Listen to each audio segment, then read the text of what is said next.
नमस्कार, स्वागत है आपका पुष्पा हुड्डा हिंदी ट्यूटोरियल्स में। बेटा वैसे तो सभी बच्चे 10th और 12th क्लास के बच्चों के बोर्ड के एग्ज़ाम हैं, वो तैयारी कर ही चुके होंगे क्योंकि अब तो नज़दीक है एग्ज़ाम। अब आप रहते हैं घर में प्रिपरेशन लीव के लिए, प्रिपरेशन कर रहे हैं एग्ज़ाम की। तो बेटा उसमें भी आपने पूरा साल पढ़ा है, पूरा साल पढ़ने के बाद फिर प्री बोर्ड, होम एग्ज़ाम, न जाने कितनी बार ये टेस्ट हमारे होते रहते हैं। इसके बावजूद भी कुछ चीज़ें ऐसी होती हैं कि जो मैं आपको बताऊंगी कि अंतिम दिनों के लिए कुछ महत्वपूर्ण सुझाव मैं आपको दूंगी। मैं आपको बताना चाहती हूँ कि आपको एग्ज़ाम टाइम में अब पेरेंट्स का, अभिभावकों का और आपका क्या कर्तव्य है। वैसे तो पेरेंट्स अब इतना जागरूक हो चुके हैं न कि कोई न कोई सदस्य बच्चे के पास देखभाल में रहता है, उसके रख रखाव में, देखभाल करने में वहीं पर रहता है। लेकिन कुछ चीज़ें बताऊंगी, हमें किन बातों का ध्यान रखना चाहिए। नंबर 1 है पॉजिटिव वातावरण। हमारा क्या कर्तव्य है कि घर के वातावरण को, जब बच्चा एग्ज़ाम की तैयारी कर रहा है, चाहे वो 10th क्लास का है, 12th क्लास का है, जो भी बच्चा है, उसके पास क्या है, घर का वातावरण हमें ऐसा बनाना चाहिए कि बच्चा ध्यानपूर्वक, उसका मन भी शांत रहे और उसका पढ़ाई में मन लगा रहे। ठीक है। अब दूसरा जो है स्वच्छता का ध्यान।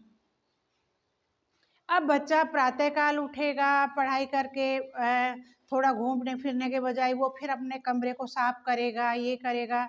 इससे अच्छा है कि अब कुछ समय के लिए स्वच्छता का ध्यान रखा जाए। विद्यार्थी के कमरे में उसकी मेज के ऊपर आवश्यक चीज़ें होनी चाहिए, जैसे कि पानी की बोतल है ना, जैसे कि नोट्स है, सैम्पल पेपर है, पेन पेंसिल वगैरह है, ये सब उसका वहाँ पर होना चाहिए। और जो घर में सामान है, जैसे कि हमने बच्चे को जूस दिया तो वहीं पर गिलास रखा है, मिल्क दिया है तो वहीं गिलास रखा है, ये चीज़ें सलाद वगैरह जो देते हैं वो चीज़ें वहाँ से तुरंत हटा देनी चाहिए, ताकि बच्चे को स्वच्छ इन्वायरमेंट मिले और उसका पढ़ाई में मन लगे। तीसरी बात है समय सारणी। वेरी इंपॉर्टेंट बात है। क्या है कि बच्चे को टाइम टेबल तो अवश्य ही बनाना चाहिए, बल्कि पेरेंट्स की देखभाल में वो जो टाइम टेबल बनेगा, उसे बनाने से बच्चे को सभी सब्जेक्ट के लिए प्रत्येक विषय को सही समय मिलेगा और जितना जितना सभी सब्जेक्ट बराबर चल पाएंगे, चाहे वो मुश्किल है या आसान है। तो उसमें क्या करेंगे, उसकी क्रम से तैयारी हो पाएगी अगर हम समय पर टाइम टेबल बना लेते हैं, समय तालिका बना लेते हैं, समय सारणी बना लेते हैं। ठीक है बेटा। इसके बाद क्या है, सैंपल पेपर। एनसीईआरटी का तो आपको स्कूल में पढ़ाया गया होगा, या आप कहीं ट्यूशन वगैरह जाते हैं वहाँ भी, और दूसरी पुस्तकें पढ़ी होंगी। अब समय क्या आ गया, अब समय आ रहा है कि सैंपल पेपर करते हैं। अब जब आप सैंपल पेपर को रिवाइज करते हो, उसमें मौखिक और लिखित दोनों ही टेस्ट हो जाने चाहिए। क्यों? क्योंकि लिखित से तो आपको सबसे पहले क्या करेंगे, आप लिखित होने के बाद आप फिर उसका मूल्यांकन करें। जो आपके गार्जियन है या जो भी साथ में आपके हैं, आप बैठ करके उसका मूल्यांकन करें, और मूल्यांकन करने के बाद जितने क्वेश्चन आप बिल्कुल सही कर चुके हैं, उनको फिर टिक मार करके छोड़ दें। और जो आपका आगे मुश्किल हो रहा है, कुछ मिस्टेक है, उसके मूल्यांकन करने के बाद जो मिस्टेक वाले क्वेश्चन है उन्हीं को दोहराए। जो आपका सही हो चुका उसको बार बार दोहराने में अपना समय बेकार ना करें। ठीक है। इसके बाद क्या होगा, प्रत्येक विषय का सैंपल पेपर इसी तरह करना चाहिए। घबराने की कोई ज़रूरत नहीं है, बच्चे के अंदर डर भय का माहौल नहीं होना चाहिए।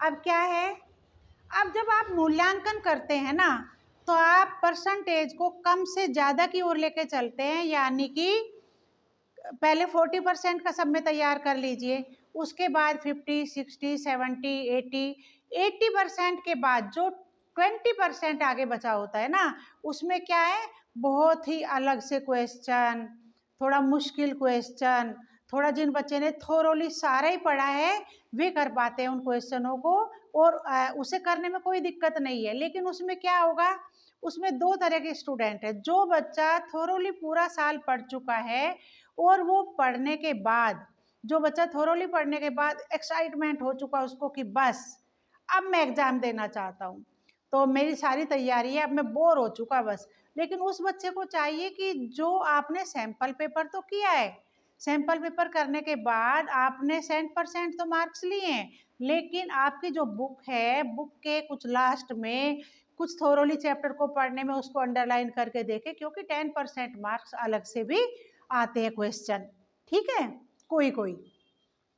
इसके बाद है अभिभावकों का संरक्षण। पेरेंट्स को चाहिए कि कुछ समय के लिए, चाहे अगर वर्किंग मम्मी है, पापा तो होते ही वो वर्किंग है, या बिजनेस में जिसमें भी हैं, अगर वे समय नहीं दे पाते हैं तो बड़ा भाई, बड़ी बहन, दादा दादी, कोई ना कोई अपना ऐसा होना चाहिए कि उनके संरक्षण में ही वो बच्चा पढ़ाई करे। क्योंकि कई बार क्या होता है, बच्चे का मन पढ़ाई से उब जाता है, मन नहीं कर रहा है, तो बच्चा क्या करेगा, वो जो आजकल कुछ क्वेश्चन ऐसे भी होते हैं जो हमें कहाँ पढ़ने होते हैं, फोन पर, मोबाइल पर। तो मोबाइल फोन में क्या है, कुछ ऐप ऐसे होते हैं, कुछ होते पढ़ाई वाले, तो उनको लॉक कर दिया जाए और पढ़ाई वालों को रखा जाए, ताकि बच्चा अपना समय बेकार ना करे, व्यर्थ समय ना जाए उसका। एक क्या है, उसको इसलिए भी संरक्षण देना जरूरी है कि उसको एक साथ में उसको अकेलापन महसूस नहीं होना चाहिए। अब ये है, छठी बात है, पौष्टिक और हल्का खाद्य पदार्थ। उसको समय समय पर थोड़ा थोड़ा थोड़ा थोड़ा पौष्टिक आहार देते रहना चाहिए, ताकि उसको क्या हो, खाना पच जाए ठीक से, और उसको ये महसूस ना हो कि उसको आलस आ रहा है, नींद आ रही है। कुछ पेरेंट्स क्या करते हैं कि पौष्टिक के बजाय क्या करते हैं, बहुत ही अच्छे से हैवी से घी वगैरह डाल के लड्डू बना देते हैं, है ना, इस तरह की चीज़ें, जो ज़्यादा घी बहुत ज़्यादा डाल देते हैं, तो उससे क्या होता है, बच्चा सुस्त हो जाता है। तो उसकी बजाय क्या दे, जूस दे, फ्रूट्स चाट बना करके दे, कुछ न हल्का हल्का भोजन दे, तो इससे क्या होगा, कप एक एक कप करके मिल्क दें, तो इससे क्या होगा कि बच्चे का खाद्य पदार्थ पूर्ण मिलेगा और बच्चा स्वस्थ और हल्का भी रहेगा। बीच बीच में ब्रेक दें। अब बच्चे की कैपेसिटी देखें कि बच्चा एक सैंपल पेपर कंप्लीट करके उसका मूल्यांकन करके फिर थोड़ा सा ब्रेक ले, चाहे वो हल्का फुल्का व्यायाम भी कर सकता है, इतना व्यायाम नहीं, इतनी एक्सरसाइज नहीं कि वो थक जाए और सो जाए, इतना नहीं। एक क्या होना चाहिए, बच्चे को पर्याप्त नींद, बच्चे को ये नहीं कि रात भर वो पढ़ता रहा और फिर प्रातःकाल भी उसको सोने नहीं दिया, नहीं, जिस बच्चे को जैसी आदत है उसको आदत डालो कि वो 6 से 8 घंटे पर्याप्त नींद ले, ताकि वो जो भी पढ़ेगा उसको सब समझ आएगा। मेरे विचार से आपको ये सब समझ आया होगा। मैं उम्मीद करती हूँ कि आप सभी बहुत अच्छी तैयारी कर रहे होंगे, और बसंत पंचमी की आपको हार्दिक बधाई। मेरी तरफ से आपको बहुत बहुत शुभकामनाएं कि आप अच्छी सी पढ़ाई करें।